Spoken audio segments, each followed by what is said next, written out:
today's gathering and share, of course, the purpose of today's event, we shall be calling on a devoted and passionate champion of gender and development.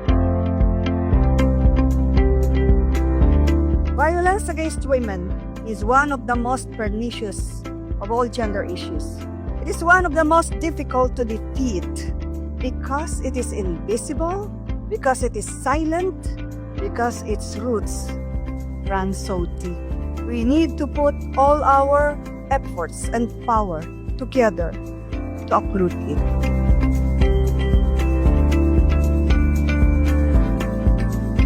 And today, with this launching of the National Action Plan to End Violence Against Women, the Philippines is starting a new journey. Pero ang isa pang pinaka-importante sa tingin ko, lahat ng local government units dapat magkaroon ng pondo para sa economic empowerment ng mga biktima ng violence against women. We need them to be economically empowered so that they can take a stand to rebuild their own life. As chairperson of the Committee on Women and Gender Equality, I reiterate my full support for this plan and the systems it seeks to strengthen.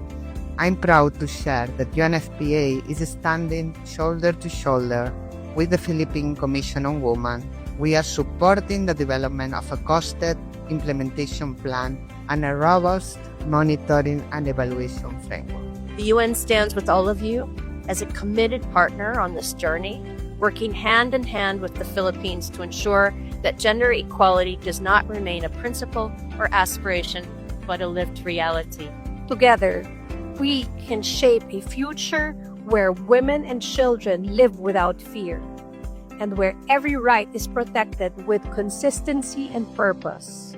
Women have suffered, endured, and lost their lives to vow for 504 years. It is a silent and visible war that has been going on for so long inside our homes, destroying families and lives and our people. Enough! Enough! Or we will lose our soul and spirit as a nation. Mabuhay po kayo, and thank you very, very much for your hard work, your passion to serve, and the genuine love for the community. Salamat po and saludo sa inyong lahat. Let us be the generation that ends the long shadow of violence and welcomes a bagong Pilipinas where every woman walks without fear, speaks without apology, and dreams without limit.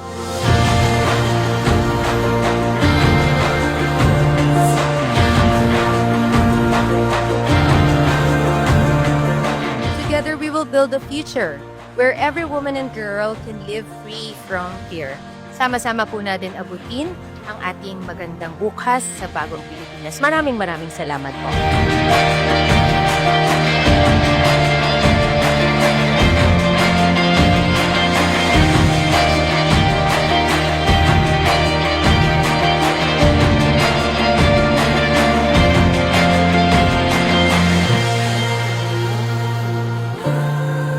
Today, we unveil a national promise. And to stretch our resources and our influences so that more and more people be part of this campaign.